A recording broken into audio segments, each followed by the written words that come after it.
This is not a technical talk, so you might be in the wrong place. This is not a comprehensive talk, so if you're looking for a walkthrough on how to be the perfect leader, you're probably also in the wrong place.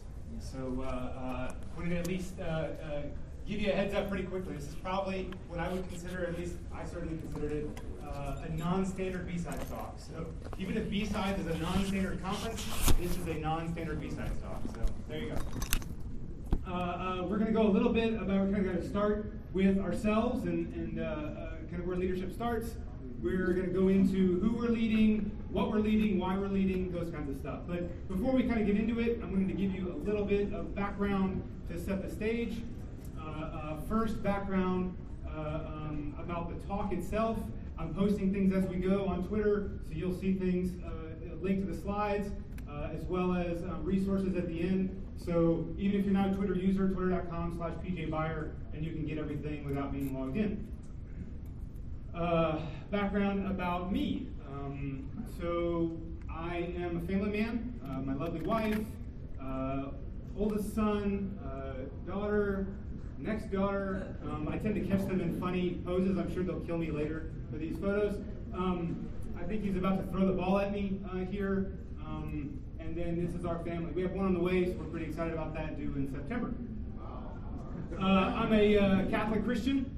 That may or may not influence how I go. I'm a runner as well. I run long distances. So if you're looking for somebody to run 10, 20 miles with you, let me know. I'm a martial artist. I have been for 20 years. I've been doing Aikido for 15 years or so.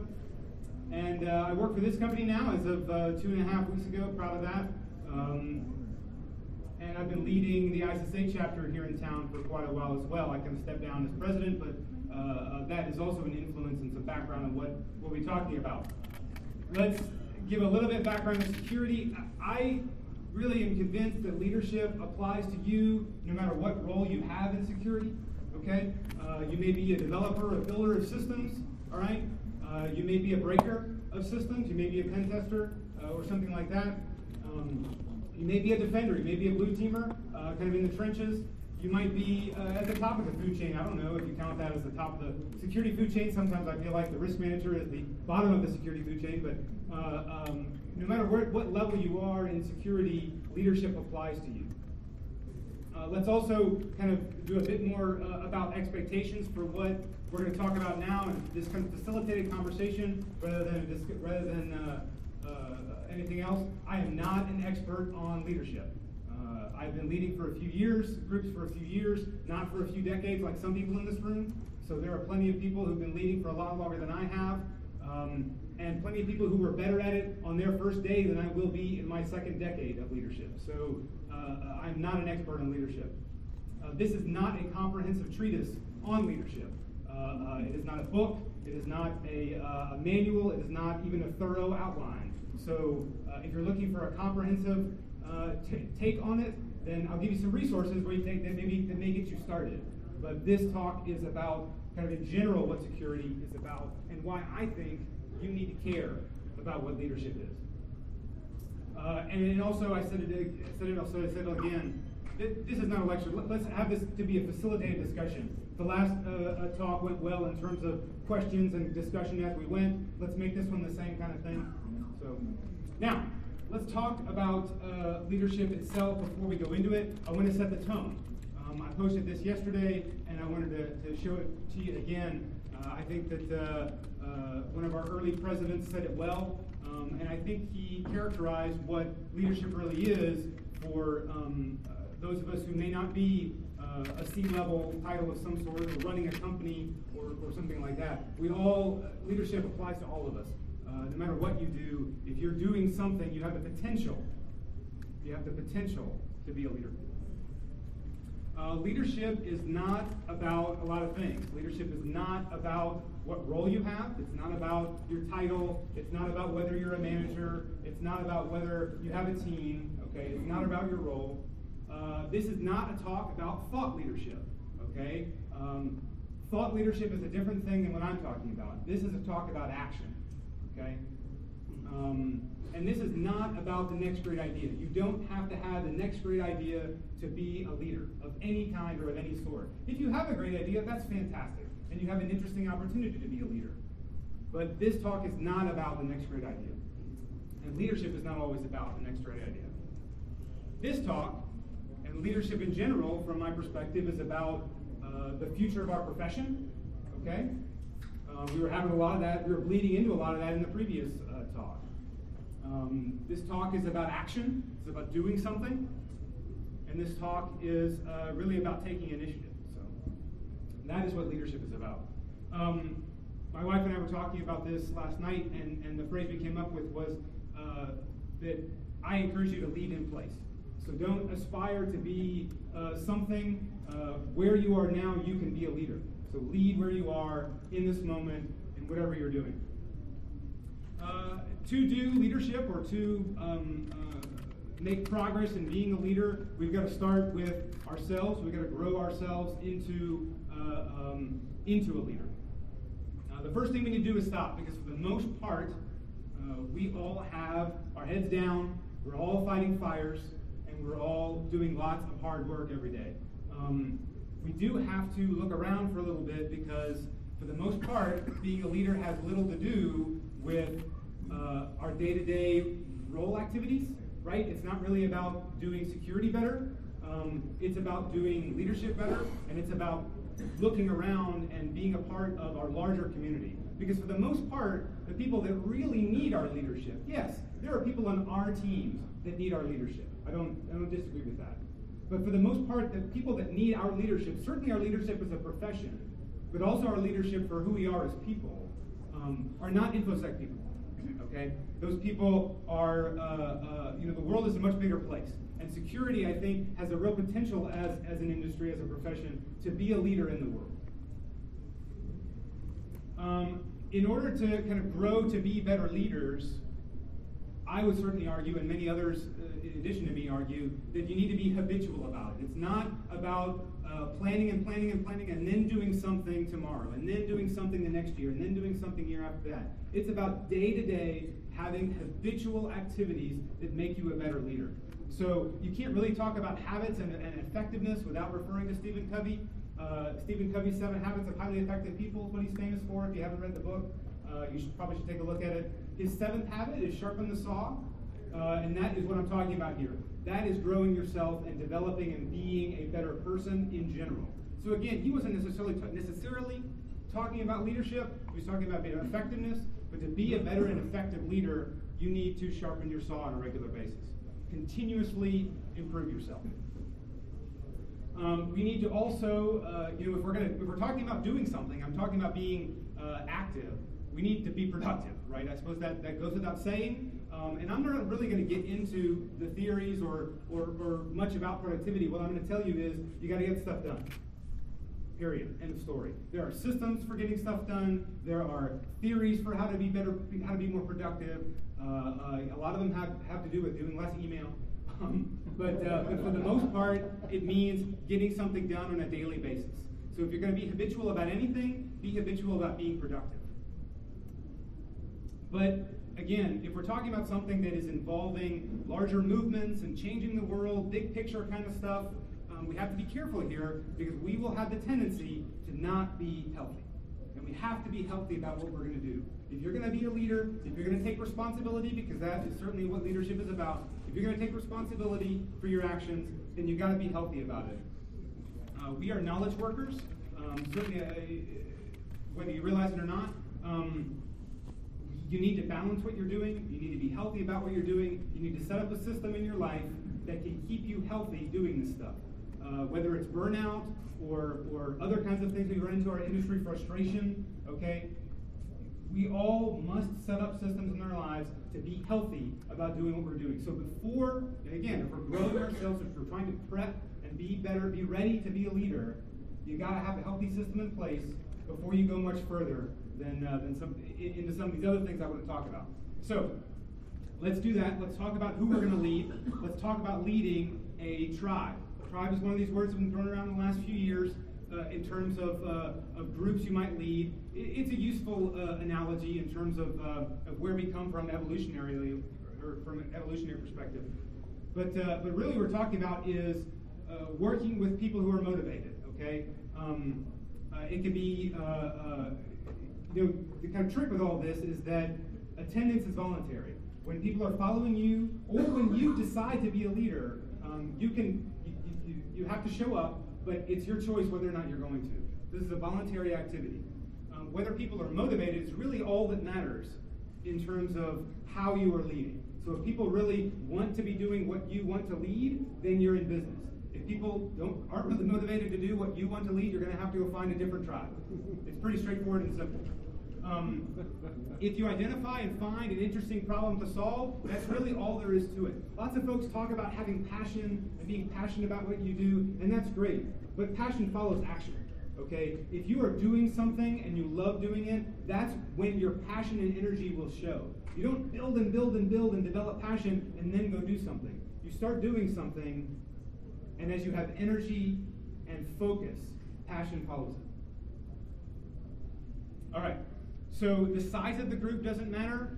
Tribes can be big and small. All of us are members of whole cohorts and series of tribes, okay? Tribes are, as a group, the whole point of this concept is that a tribe can be a few people, a tribe can be a few hundred people, a tribe can be a few million people. It really all works the same way. You may or may not need or want a larger tribe to accomplish what you're looking for, but a tribe in and of itself is a small or a big group. Another key aspect of leading any group of people is that, believe it or not, you don't need permission. You don't need permission to be a leader. If you need it, I'm giving it to you right now. You have permission. You have permission to be a leader. Okay? But the fact of the matter is, you don't need me to tell you that you have permission to be a leader. You don't even need your boss's permission, or your company's permission, or your country's permission, or the world's permission. If you want to be a leader, you can be a leader, and if you don't, you won't be. So if you're waiting for somebody to anoint you, it's not going to happen. It's just not. And if you're waiting for the world or the country to anoint us as a profession to lead them to a more secure world, you're going to be waiting forever. Okay? Permission may not be required, but hope is absolutely required. I appreciate this gentleman's comments from the earlier presentation because in the discussion, because what I heard from him was that there is hope. We can make a difference. We have to work hard. We may have to pay a lot of money, or our companies might. But there is hope. We can make a difference in what we're doing. And again, if we choose to be a leader. If you really do want to change the world, and if you really do want to stay in security and not burn out, I would argue that cynicism is a very, very lousy strategy. Because if you're going to continue to be a cynic, continue to be not paranoid, I think you do need to be. But if you're going to continue to be a cynic about the future, you're always going to be disappointed. Period. So if you want to build a better world, you're going to have to begin with hope, which means that cynical attitude you're going to have to toss out, whether you like it or not. So there we go. Now, in regards to hope, I think Seth Godin has a good take on it. That being, that leadership itself is really about sticking with something so long that the critics finally realize that it's going to happen no matter what, and then they get in line and follow too. I don't have any personal examples of this of late, but history tells us that this is the case. The people that stuck with something that seemed like it wasn't going to work, and critics come out of the woodwork, eventually, if they persist long enough and try hard enough, the critics follow too. So, part of my message is that I'm not necessarily the only leader in this room. However many people there are in this room, I think there can be that many leaders. So why you? What is it about you that makes you a leader? What is it about you that doesn't? Well, it is your choice. That's kind of in the title of the talk. And there are tons and tons of reasons why you aren't a leader. Yeah, sure. I can come up with some. You can come up with probably a whole lot more than me, but I don't care. You still need to be a leader. You still need to make that choice. You still need to make a difference.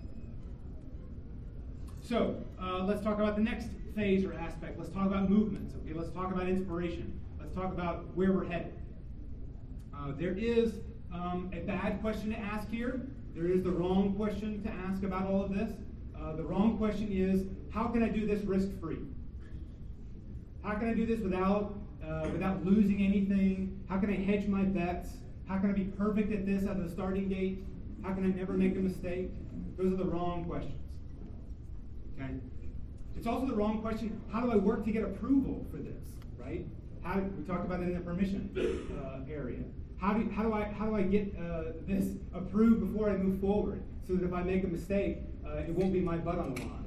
Sorry, that's not gonna work. You can try. I think you'll be trying for a long time. From time to time, there are situations where you can have approval and it's somebody else on the line, but that person's the leader, not you. This is a scary thing. Okay, I admit it. To be perfectly honest, submitting the abstract for this talk and trying to get Goff to put me on the list today was a scary thing. Because this is not something that it's something I love, and I'll talk to you one-on-one until I'm blue in the face about leadership, but getting in front of the whole group and being honest about what you all need to do and what we need to do together in terms of changing the world, it's not an easy thing. So, there's fear to deal with here. I recognize that. But we're all going to be wrong on a regular basis. If you really realize that being wrong is a regular part of what you do, then the secret to it, okay, isn't to try to avoid being wrong. It's to be willing to be wrong so that you actually do something worth it. You actually do something that's worth merit. There are a few other things about fear. In general, fear is what keeps us from creating things that are really interesting. And fear is really criticism. The fear of criticism is largely what we work against. So if you want to do anything great in life, critics are going to criticize you. Period. That's what critics do. But the critics don't count. Okay, famous quote from Theodore Roosevelt. The critic doesn't count. Okay, and it's a very long quote. I read it every morning to remind myself what I'm about. But the critic is not who counts. The leader, the person making a difference, is who counts. All right. In terms of leadership, In terms of leadership, we talk, or really leadership is a lot about service. It's mostly, in fact, about service. That is what it means to be a leader. I enjoy Simon Sinek's take on it. I'm reading a book of his right now. But his take is largely that leaders spend most of their time supporting their people and getting things done. Okay, it's not really about you doing everything. So part of what I was saying earlier is a little deceptive, right? It's not about you getting behind the keyboard and making some difference in a system or something like that.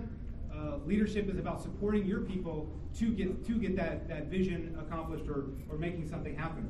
And as a leader, if you remember that what you are about really is service and about other people, then other people will follow you. Because that is what leadership is about. Leadership is almost entirely about serving other people. So, you may need a checklist to get something done. Okay, some people do. I do. I love checklists. I hate blank pages. I like to start from something. So, here's a checklist for you. Are you working to influence other people? Okay, forcing other people is not leadership. Okay, they are forced to follow you if you have to issue orders. All right, this is not the military.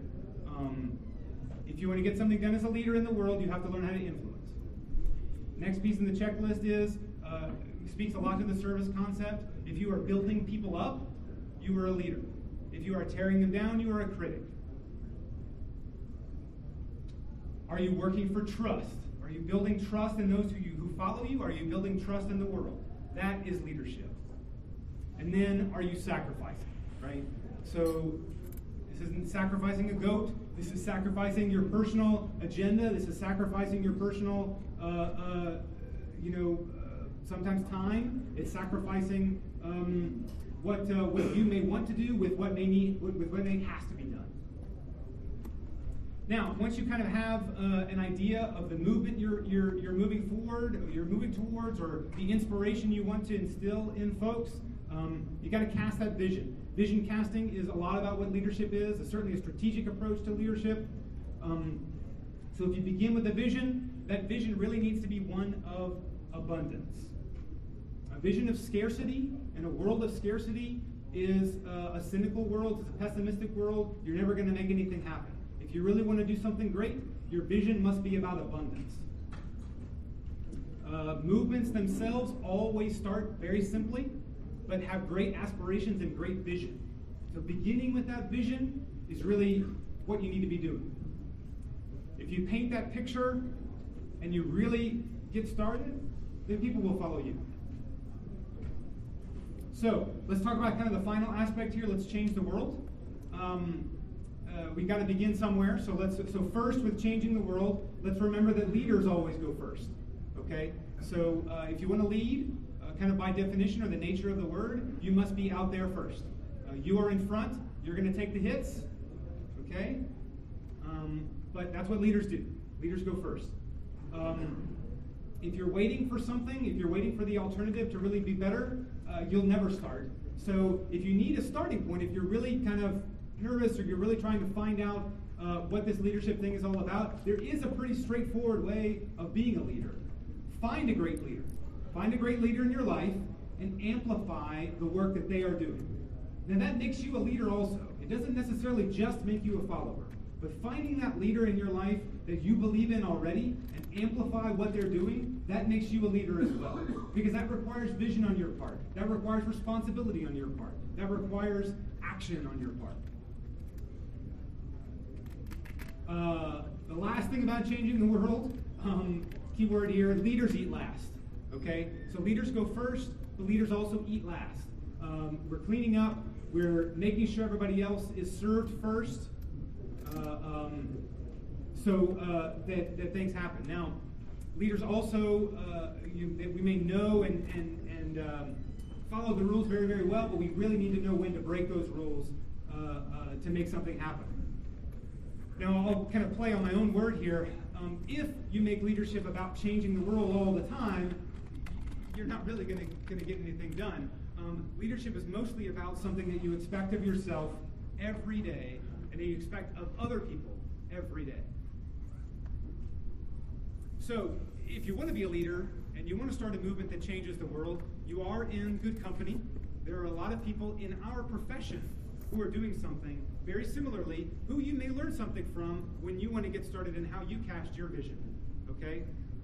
The DevOps culture is, it is? Okay. So, I guess I don't need the mic. So, the DevOps culture is doing some really interesting things in the security community. The I Am the Cavalry movement is a really interesting thing to pay attention to as well. And guess what? You're here at Bsides. Well, Bsides started as a movement. Bsides started very simply, but aspired very greatly. I can't remember how many countries Bsides conferences are in now, but it's a ton. Okay? I can't remember how many Bsides conferences happen annually, but it's a ton. And it started, Jack Daniel has a post on his blog about the beginning of Bsides, and this is kind of a few months, end of 2013 is when he posted it. So if you really want to know all the details of what happened at the beginning of Bsides, the beginning of the Bsides movement, Jack has the whole kit and caboodle there right there for you about how this got started and what happened. So if you want to be a leader, you are in good company, and there are people who've done this before who, again, maybe you can tack onto, maybe you can amplify. We'll talk about that in a second, about this conference in particular. So, good leaders, strong leaders, any leader really leaves a legacy. So let's talk a little bit about that as well to kind of close out what we're talking about and maybe get some good questions and discussion going. You have to build something that's going to last. So if you're going to be a leader and you're going to leave a legacy, you should really measure that leader by what they leave behind. I mentioned earlier that I was the president of the ISSA chapter here in town until this past year, until January, for the past couple of years. So if you want to measure my leadership, see what ISSA is doing in a year or two from now. Not right now, but see what they're doing in a year or two from now and see whether or not I was a good leader for the chapter. If you want to measure our previous chapter president, then I think you have a good measurement right now of Brian Engel and what kind of leader he was. Because now where the chapter is in an entirely different place. So if you want to measure a leader, don't measure them by what's happening right now, measure them by what they leave behind. Leaders, I think, all leaders, all strong leaders, all leaders that really care about serving others, give back. So if you're going to give back, there are a lot of ways to do that. It's a very straightforward process. Find other people to mentor. If you're already a leader, if you're already one of those people that I mentioned who've been leading for decades, then you probably are doing this, whether you realize it or not, that you're mentoring other people. You're mentoring the next set of leaders. Excuse me. You can coach people who are where you are right now. If you are a leader and you're a new leader like myself, maybe, one way to be even a better leader is to coach people to do what you're already doing so that they don't make the same mistakes you made yesterday and you don't make the same mistakes tomorrow that they did yesterday. Coaching is a mutual thing, right? Coaching is not necessarily something where you're giving instruction. You're learning just as well as they are. But encouragement and support, I hope the theme is kind of straightforward here in what I get across. I'm an optimist. I'm very much a positive thinker in terms of how I get stuff done in my work as well as at home and my play. I really believe in encouraging and supporting others. And so I want to pass that message on as well. That if you're not really encouraging people in what you do, if your attitude is a pessimistic or a cynical one, and you're not willing to change it, then keep your mouth shut because you're not helping anything. The world is not being a better place with you. If you want to change it, this is the way to do it. Work with other people, give back to the world, and encourage and support people who are trying to do the same thing. Here's an opportunity for you. Embrace the vacuum. So if you're a leader, sometimes you do have to step down and move on for progress to be made. But as we heard just an hour or so ago, if you didn't know it already, there's a vacuum here today in our conference. Bsides Austin, Michael Goff is stepping down as the leader of the conference group. So this is a great opportunity. This is a more timely topic today, talking about leadership, than I really thought it was going to be when I submitted the talk. This is a great opportunity for people who really want to lead a tribe, who want to continue this movement and amplify what the Bsides conference is doing. So if you're looking for an opportunity, you've got one in the conference of Bsides today. There you go. Now, my final kind of message is we do need you. Whether you realize it or not, whether you want to accept it or not, our profession, our world needs you to lead us just like it needs everyone else. So seriously, consider being a leader in your world. Consider being a leader in a small tribe, in a big tribe, in your home community, in your household, in your workplace. Be a leader because that's what we need to change the world.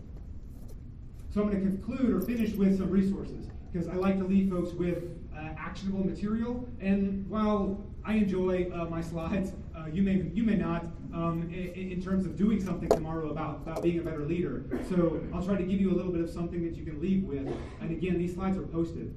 In about 15 minutes, I'll be tweeting these resources out as well. So you can keep an eye out for those. I misjudged when I would get to this section in my slides. So rather than it going out right now concurrently with what I'm talking about, you'll see the tweets in about 15 minutes. Grow it yourself, some resources for that. Some authors and bloggers and speakers. This is a little harder to read than I had hoped. At the top is Todd Henry. Again, this is tweeting out, and the slides are on SlideShare. I'll give you a link at the end. Todd Henry is the author of Accidental Creative and Die Empty. He also blogs and tweets and has a podcast and stuff like that. Very interesting guy to follow. He talks a lot about being healthy. So remember, earlier we were talking about if you want to be a strong leader, you have to be healthy in your approach. Todd has a very strong approach in terms of being prolific, brilliant, and healthy about doing creative work. Michael Bungay Sr. I was introduced to by a coach in my life a few years ago. He has a book, a tool called Do More Great Work. And his kind of philosophy and approach is about doing great work. The concept of we all have on a daily basis that we're doing bad work, good work, or great work. And so his focus is on trying to do more great work in life versus just good work. Okay? Again, he's on Twitter and he has a podcast and stuff. But that book, do more great work is a fantastic resource for being more productive and being healthy and focusing on the right things if you're going to be a leader. I did mention productivity, and I did mention systems. My favorite productivity system, let's see if I can do this. There we go. My favorite productivity system is Getting Things Done by David Allen. So gettingthingsdone.com, GTD guy on Twitter. David Allen does great stuff in terms of productivity. Resources for leading a tribe. Some leadership resources. I like to follow Michael Hyatt. He has a blog called Intentional Leadership, which is fun to read. It's a bit one of these kind of virally type posts. You know, he tells you the next 5 things you need to know about leadership, kind of junk. But there are some good content, so I recommend that you take a look at what Michael Hyatt puts out. He's also on Twitter and has a podcast and stuff. If you don't realize it already by the way I reference podcasts, I listen to podcasts all the time. I'm running and driving a lot, so I'm listening all the time to what folks like these guys are pushing out, as well as security news and things. Seth Godin, I quoted him a few times. That's Seth's website and his Twitter handle. He has tons and tons of books. They're all short and easy to read, very, very quick reads. The one that focuses most on what we're talking about today is Tribes, as you might imagine by the title. Some folks I recently found and have really grown to love. I'm really digging the resource that they put out. Is a couple of guys named Mark Horstman and Mike Alzine. They put out a resource called Manager Tools. If you manage people in any way, shape, or form in your role on a day-to-day basis, you need to be taking a look at Manager Tools. They do a podcast that's free, but you pay for the very, very detailed show notes that they put out for every single one of their episodes. Every single one of their episodes is actionable and practical. So if you're looking for everything from how to do better employee documentation, how to look for your next role, how to interview better, how to write a better resume, how to be a better manager on a day-to-day basis in terms of giving employee feedback, doing coaching and one-on-ones, all the way down to how to give a better handshake. They have a podcast on how to give a better handshake. There you go, Manager Tools. Manager-tools.com is a great resource for you. Resources for inspiring a movement. There are a few things here, but kind of a seminal work in the area of influencing other people is Cialdini's book called Influence. This is 30 or so years old now, right? Yeah. But Cialdini is on Twitter, not particularly active, but if you're looking for some links or whatever, there you go. But Influence is the seminal work there in terms of how to influence and work with people, especially if you're a marketer. But listen, all of us are in marketing, whether you realize it or not. All of us are in sales as security people. So if you want to do better sales and marketing, at least look to the people who are experts on it. I quoted Simon Sinek a few times. His 2 books, Start With Why and Leaders Eat Last, are both very fun and enjoyable. He's a great storyteller, so I enjoy reading him and looking to his stuff. But he's also on Twitter and his website. The kind of final set of resources I have are for changing the world. Jim Collins is certainly somebody to look to, as well as John Maxwell and Peter Drucker. These are some of the kind of standard leadership people in the space. They've been around for a long time. Drucker, of course, passed on a while back, but and is well respected in terms of management and management resources and tools. But I kind of would feel like I leave things out if I didn't refer to these people at least. But I would think that even more appropriate for this crowd is Gene Kim. So if you have not read The Phoenix Project, please do yourself a favor. Go out and get it today and read it. It's a very short read. It's really easy to go through. I don't think there's an audiobook of it yet, but there are Kindle and iBook versions and everything like that. So however you like to consume stuff, go put your feet up tomorrow on a Saturday or Sunday and read through this book. It won't take you but a couple days to read through. I think I flew through it. I'm a very slow reader, and I flew through it in a couple days. So Phoenix Project is a fantastic talk through or work through of modern IT systems, right? So what is it like to be in an IT department that's really, if you will, living hand to mouth or fighting fires every day? How can you change that kind of situation and and be a better leader in tech in particular. So Gene is doing great work. Definitely keep an eye on what he's got. But interestingly, if you didn't know, the Phoenix Project is based off of Goldratt's book called The Goal, in which he introduced something called the theory of constraints. And if you haven't read The Goal, but you have read the Phoenix Project, you'll start reading The Goal and think, wait a minute, did Gene just copy word for word some of what was written in The Goal? And in fact, it sure seems like he did.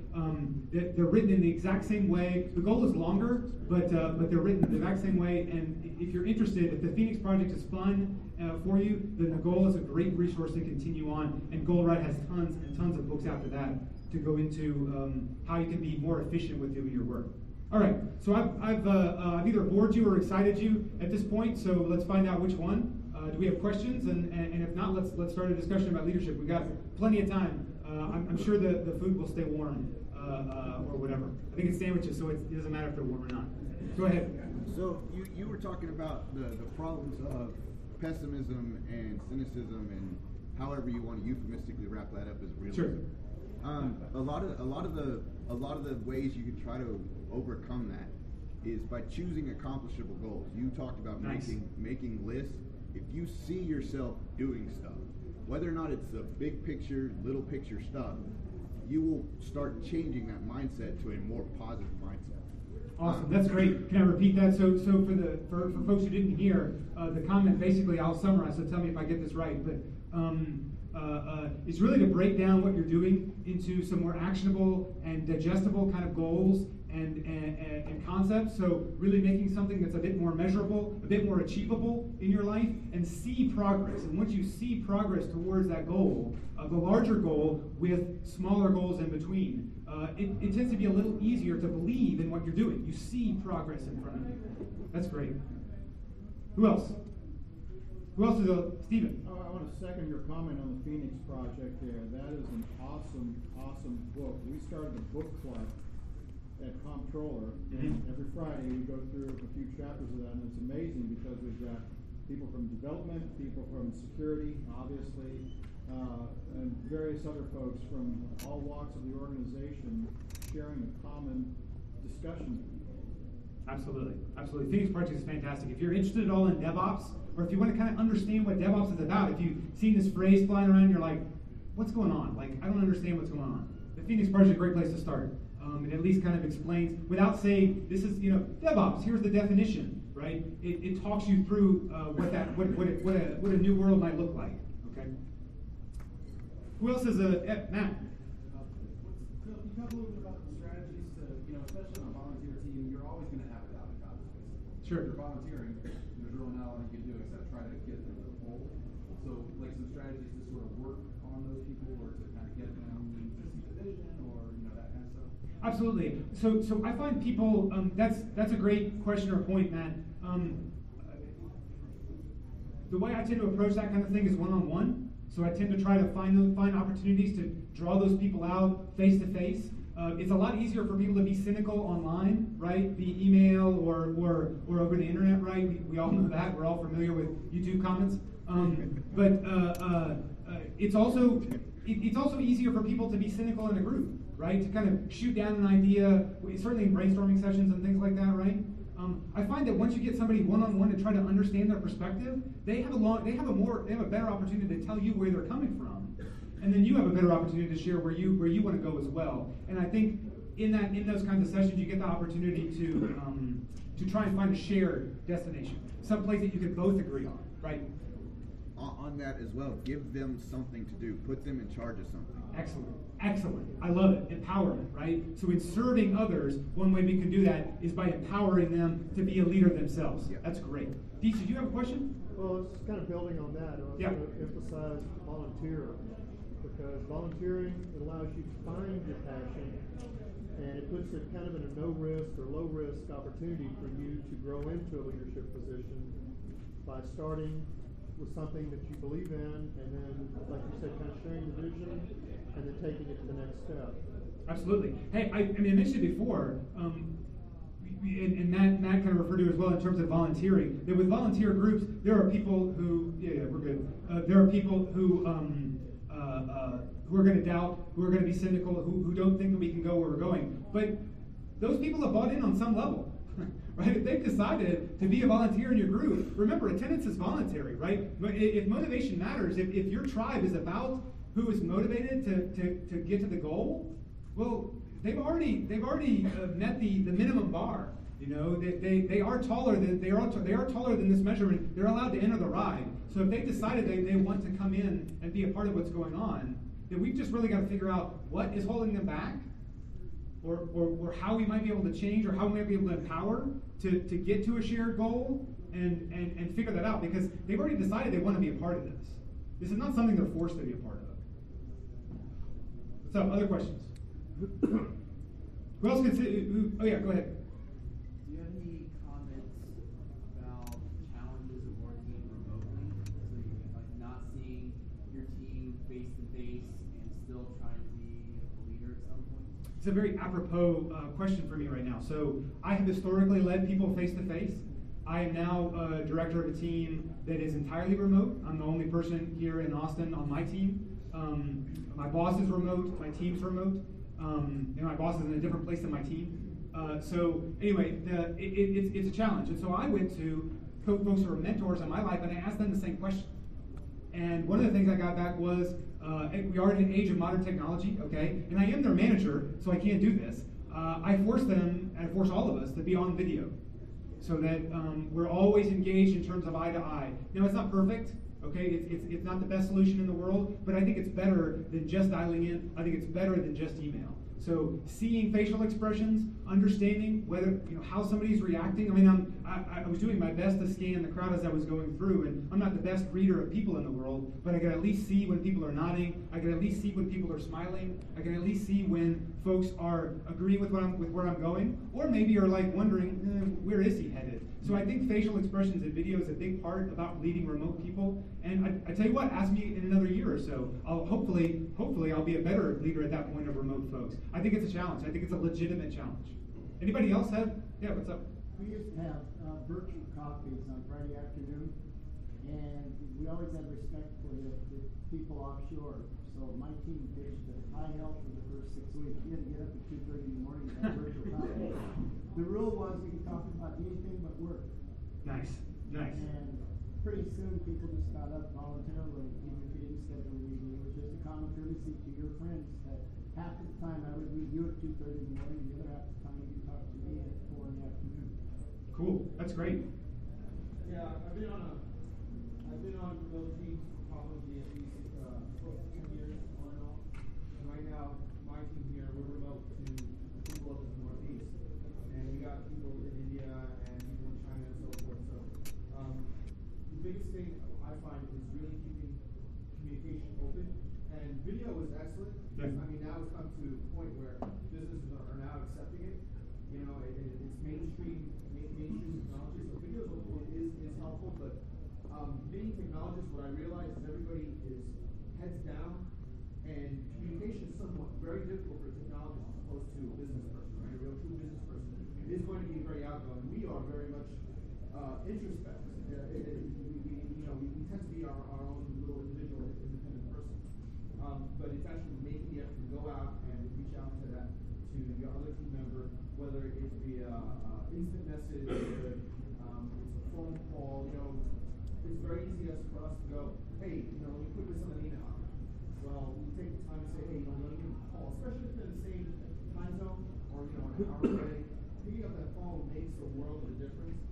And coming up, I think being that leadership is really important. Your response is really apropos to the situation, because if you're not communicating and you're not the center of the organization, right, from a security perspective, then you tend to be put aside and be like, oh, well, those are the options, those are the groups that the overflow group, or we'll just give them the small projects.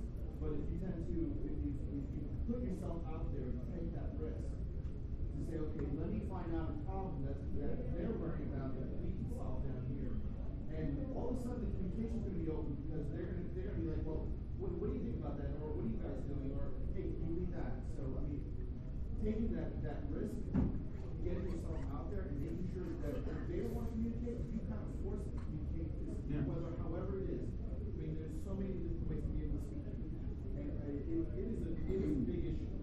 So I'm going to repeat back a few things just for the benefit of everybody who may have only caught a few things. But in terms of talking about remote work, but even just about being a leader in your organization, engaging folks on a regular basis, whether it's even just an IM or an email or a quick phone call, but engaging your team is an important aspect on a regular basis. And then finding those ways in which you can serve other people in your company in terms of solving problems. If you could solve problems for people, if you could serve others by solving problems for them, then oftentimes they, whether this was your reason or not, they feel obligated to include you and give you an opportunity to lead also. That's great. Other things. Griff. Anyone who's interested in building leadership skills in a supportive and non-confrontational environment, I encourage you to seek out your local Toastmasters group. It's not just about giving a toast, it's about building leadership skills. Awesome. Toastmasters, another great resource I didn't have up there. Sir. Yeah, just 2 points. One, I want to comment on what he said about, talking about things outside of work. I thought that was a really good point. I found that effective just to, get to know people as individuals. What do they like? Let them know what you like, and just kind of who you are as an individual, because that breaks down a lot of barriers, particularly if you're remote. Then you're not just this distant person that they have to deal with, once a week or something. Absolutely. And if possible, I know it's not always possible, but if you can get the team together and just meet face to face for 1 or 2 days, I mean that's huge as well. Just kind of break down those barriers. And I know it's not always possible. If you can set up a little conference for 1 or 2 days and meet face to face, again, just to get to know them as a person. That's huge. Good. Get to know folks, and then as often as possible, as often as practical or that you can afford, meet face to face. I love it. Great stuff. Once you get people talking to each other with the virtual coffees, we had every 2 weeks, we had one day where we didn't do any email, we actually called people. And we did it every 2 weeks because that was a 24-hour day. You had Hong Kong, you had Singapore, you had Bangalore, you had London, so we essentially stayed up around the clock with some naps. But that brought the team together more than anything. Because when you call someone, it's like, your mother would say, how's that doing? Just that personal contact that you don't do it on. Cool. Other questions? You agree with what Dan said? No, so we were just talking about the idea of engaging folks kind of throughout the week and the clock. That you build that trust and you build that camaraderie and community just by doing it regularly and by sacrificing, by making changes in your own life and your own schedule that other folks recognize. Other questions? Matt? Bill, one of the things I found helpful is to sort of, when you're a leader, give the benefit of the doubt. So, your first reaction might be, this is not what I asked. Well, what on earth is this person thinking? But, as a leader, part of your job is to say, hold on a second. I know this person's talented. I know they care. I'm probably listening. And, take that one deep breath. I found that to be really helpful. One deep breath. I like that, man. That's good. One deep breath. Less a question, more a comment. Awesome. I follow in my day job, and I lead 2 organizations on the side. I am a supreme pessimist and cynic. And she's not a big party guy. I definitely get the talk and agree with a lot of it. I find it's going to be harder to instill in a corporate environment versus my side projects. Corporate environments, you have some sort of a structure already in place. Myself trying to be a leader amongst my team. We've already had comments of individuals getting irritated with other individuals because who is he to give me a task? He's not a manager. Your manager may even be threatened by some of your ideas. Whereas on my side projects, the other thing with corporate, yes, everybody's there voluntarily, but at the same time, a lot of people are there because they have skill set and they just need a job. Whereas on my side projects, everybody who is there is somebody who is genuinely interested and wants to be there. And it makes it a whole lot easier. Absolutely. Yeah. So maybe as not a counterpoint, but a complementary point to kind of your highlights or comments, I would say that in those situations where attendance is not voluntary, leadership is questionable, right? I mean, to your point, if folks are there because they have to be, then it's not really a situation where some of this stuff comes to play. We've got to find other opportunities where people are there because they want to be. So in some corporate environments, it's not appropriate to do everything about what I'm talking about for the reasons that you've highlighted. It's either super challenging or it's going to burn us out too quickly. So we've got to find those areas or those avenues, like you already have, that are voluntary, where people are coming to join us to do what we want, the same thing we want to do, and we find our leadership outlet in those ways. Kind of a final thing before we finish. I'm curious, who all in the room considers themselves a leader today? Interesting. A third or so of the folks who, okay, maybe a bit dangerous question based on this, but who, including people who are leaders today, who wants to be or will aspire to be a leader tomorrow? Board leader. Maybe I didn't inspire as many people as I'd like to. Oh well. Okay, fair enough. Maybe I failed. At least I took a risk. Okay, thanks everybody. I really appreciate it.